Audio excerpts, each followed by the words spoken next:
السلام علیکم دوستو ساتھیوں، میں ہوں سمیع ابراہیم اور آپ دیکھ رہے ہیں سمیع ابراہیم یوٹیوب چینل۔ 25 اگست منگل سن ہے 2020۔ مولانا فضل الرحمان اور جناب شہباز شریف صاحب کی ملاقات کی آپ کو اپڈیٹ دیں گے۔ بڑی پولیٹیکل ایکٹیویٹی ہے اسلام آباد میں اور ایک الائنس بنانے کی کوشش ہو رہی ہے۔ بڑے انٹرسٹنگ واقعات ہو رہے ہیں۔ جو پارٹیوں کی جو اندرونی چپکلش ہے، آپس میں جو رائیولری ہے، ساری اس کے حوالے سے آپ کو تفصیلات بتاتے ہیں، کیونکہ شہباز شریف صاحب کی ملاقات سے قبل ایک بہت کار خاص ہیں جناب مریم صاحبہ کے، انہوں نے آ کے ملاقات کی ہے جناب مولانا فضل الرحمان سے، اور ان کو یہ یقین دلایا کہ مریم نواز صاحبہ بہت جلد آ کے آپ کو ملیں گی، اور یہ جو شہباز شریف صاحب ہیں آپ ان سے ملیں۔ یہ بھی جو کچھ کر رہے ہیں یہ اپنی جگہ پہ کر رہے ہیں، لیکن مریم نواز صاحبہ آپ سے آ کے ملیں گی، اور غالباً ان کا کہنے کا مقصد یہ تھا کہ یہ اصل جو ملاقات ہوگی وہ ہوگی، اس پر کریں گے۔ لیکن اچھی خبریں بھی آ رہی ہیں۔ کوہاٹ میں کچھ گیس اور تیل کے ذخائر ملے ہیں، بہت زیادہ بہت بڑی تعداد تو نہیں ہے، لیکن الحمدللہ آہستہ آہستہ یہ دوسری بڑی کامیابی ہے پچھلے 2 مہینوں میں، اس سے پہلے بھی ملے تھے۔ تو یہ ایک بڑی آہستہ اللہ تعالیٰ مہربانی کر رہا ہے۔ آئل اور گیس کے یہ جو ذخائر مل رہے ہیں، اس کی کچھ آپ کو تفصیلات دیں گے۔ سٹاک مارکیٹ کے حوالے سے بلومبرگ اب یہ کہہ رہا ہے کہ پاکستان کی سٹاک مارکیٹ ریکور کر رہی ہے لاسز کو، اور دنیا میں اگر سٹاک مارکیٹس میں انویسٹمنٹ آپ نے کرنی ہے تو پاکستان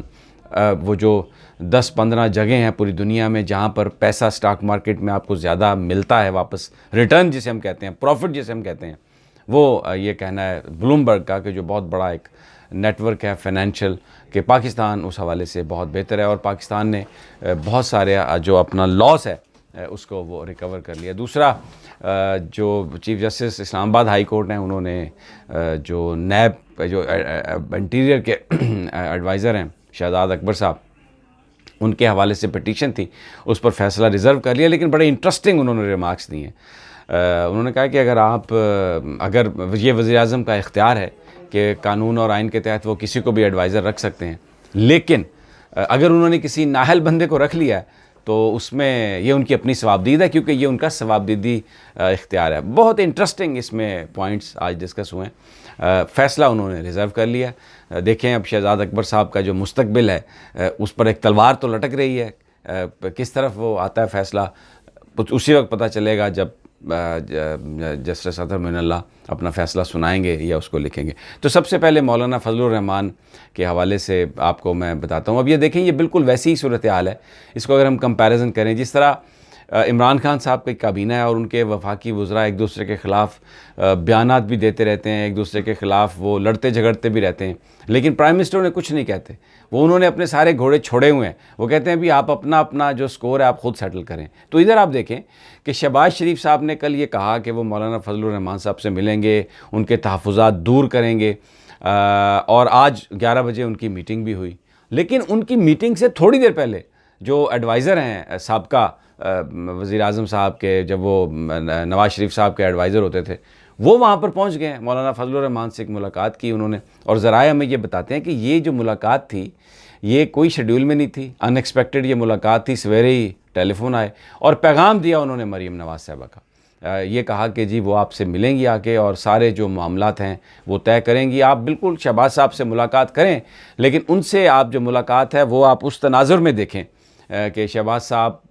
حکومت کے ساتھ بھی ان کے معاملات ہیں، وہ حکومت کے خلاف کنفرنٹریشن نہیں چاہتے، اور اسمبلی کے اندر جو ووٹ ہے ڈیفینیٹلی وہ ایم این ایز اور ایم پی ایز دیتے ہیں، تو جو پارلیمانی قائد ہیں، قائد حزب اختلاف جو ہیں وہ شہباز شریف صاحب ہیں، تو ان پر ان کا انفلوئنس ہے، لیکن مریم صاحبہ اپنے طور پر حکومت کے ساتھ جو کنفرنٹریشن ہے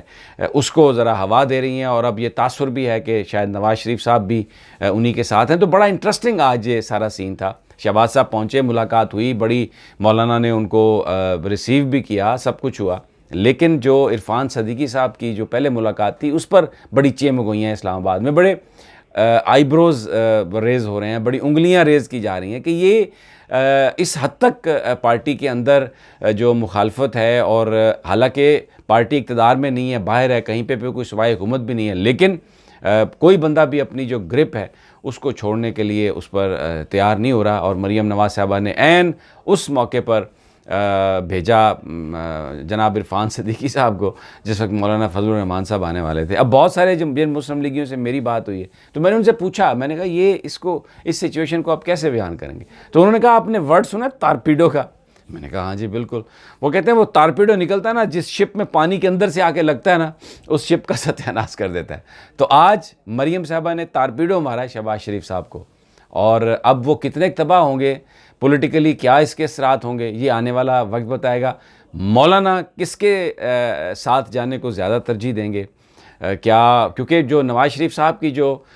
گفتگو رپورٹ ہوئی مولانا فضل الرحمان کے ساتھ, اس میں یہ کہا گیا کہ ماضی میں کچھ گیپس آ گئے, آپ سے زیادہ بات ڈائریکٹ کیونکہ نہیں ہوئی تو بہت ساری چیزوں کے حوالے سے غلط فہمیاں ہو گئیں. اور پھر مولانا نے ایک بات کہی تھی, اگر آپ کو یاد ہو, کیونکہ اسمبلی کے اندر جو ووٹ ہوا ہے, نواز شریف صاحب نے مولانا کا یہ کہنا تھا, انہیں یقین دلایا کہ فیٹف کے اور دوسرے سارے بلز پر جو اپوزیشن ہے, جو مسلم لیگ نواز ہے, وہ حکومت کو ووٹ نہیں دے گی. لیکن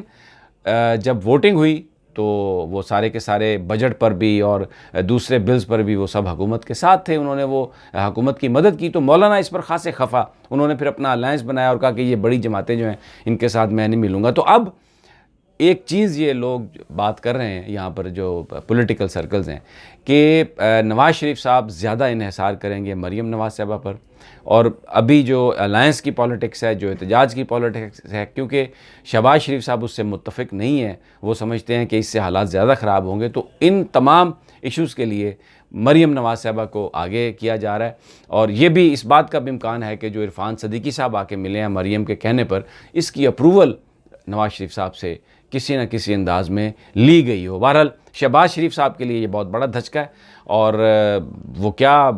یعنی بہت سارے لوگ کہتے ہیں کہ جو کچھ مرضی ہو جائے, شہباز صاحب اپنے بھائی کے خلاف منہ نہیں کھولیں گے, کیونکہ ان کو پتہ ہے کہ ان کی کوئی پولیٹیکل سے نہیں ہے. بٹ لیٹس سی کہ آنے والے وقتوں میں کیا ہوتا ہے. دوسری میں نے آپ کو بتایا اچھی خبر جو ہے وہ سٹاک مارکیٹ کے حوالے سے. دنیا کی جو دیکھیں, اس سے پہلے دو جو ریٹنگ کمپنیز ہیں جس میں اسٹینڈرڈز اینڈ پورز اور موڈیز, انہوں نے پاکستان کی جو آؤٹ لک تھی اس کو پازیٹیو قرار دیا, پاکستان کو ایک بہترین ملک قرار دیا کہ یہ ان ممالک میں شامل ہے جن کی سمت صحیح ہے. ابھی حالات برے ہیں لیکن آنے والے وقتوں میں وہ اپنا قرضہ بھی اتاریں گے, اور اس وقت جو کرنٹ اکاؤنٹ ہے آپ کا وہ سرپلس میں ہے, وہ ڈیفیسٹ میں نہیں ہے. کرونا کا اگر مسئلہ نہ ہوتا تو بہت ساری چیزیں ہو سکتی تھیں, تو وہ آلریڈی پہلے کر چکے ہیں. اب بلومبرگ جو ہے, یہ ایک ویب سائٹ ہے, یہ بزنس کی حوالے سے اس کی ایک بڑی مستند حیثیت ہے. ان کا یہ کہنا ہے کہ پاکستان کی سٹاک مارکیٹ جو کرونا کے معاملات تھے اس کے بعد سے وہ ریکور کر چکی ہے, اور اس وقت اگر دنیا میں آپ نے صحیح ریٹرن لینا ہے, صحیح آپ نے منافع بنانا ہے, تو وہ آپ کو ملے گا پاکستان کی سٹاک مارکیٹ میں. ابھی یہ 40,000 کے پوائنٹس کے لگ بھگ یہ آ گئی ہے سٹاک مارکیٹ, اور اس کی ریکوری ہو گئی ہے. لوگوں کا جو اربوں روپے ڈوب گئے تھے وہ واپس آنا شروع ہو گئے ہیں, اور اس وقت جو ایٹماسفیئر ہے سٹاک مارکیٹ میں انویسٹمنٹ کے لیے بہت کنڈیوسیو ہے. اور یہ میں نہیں کہہ رہا, یہ کوئی پاکستانی لوگ نہیں کہہ رہے, یہ دنیا کی وہ ایجنسیز کہہ رہی ہیں, وہ ادارے کہہ رہے ہیں, وہ پبلیکیشنز کہہ رہی ہیں جو اس حوالے سے جن کو مستند سمجھا جاتا ہے. اور اب جاتے جاتے اچھی خبر یہ بھی ہے کہ کوہاٹ سے اب آپ کو دیکھیں گیس اور تیل کے اور ذخائر جو ہے نا وہ نکلے ہیں, اور تقریباً 90 ملین کیوبک فیٹ جو ہے وہ گیس کے ہیں ذرائع, اور تقریباً 225 بیرل جو ہے وہ تیل بھی جو ہے وہ بھی نکلے گا. اب یہ جو ڈسکوریز ہیں, یہ چھوٹی چھوٹی ڈسکوریز اگر یہ اس طرح سے ہوتی رہیں تو ایک وقت آئے گا کہ بہت زیادہ جو ہمارا انحصار ہے انرجی کے لیے, تیل کے لیے دوسرے ممالک پر, وہ آہستہ آہستہ ختم ہوگا. تو اس سے پہلے ایک بہت بڑی جو تھی وہ ڈرلنگ ہوئی تھی, اس پہ پرائم منسٹر نے کہا بھی تھا کہ شاید شیل گیس کے ذخائر ہمیں ملیں گے, لیکن وہ امریکن کمپنیز کر رہی تھیں. اس کے بارے میں بہت ساری متضاد اطلاعات ہیں کہ شاید ان کمپنیوں نے ڈنڈی ماری ہو, کیونکہ پاکستان چائنا کے ساتھ جا رہا ہے. اور اب آنے والے وقتوں میں پتہ چلے گا کہ وہ جو کہانیاں تھیں ان میں کہاں تک صداقت تھی. بہرحال دوستو, اگلی ویڈیو تک مجھے اجازت دیجیے, ملاقات ہوگی آپ سے. اللہ نگہبان.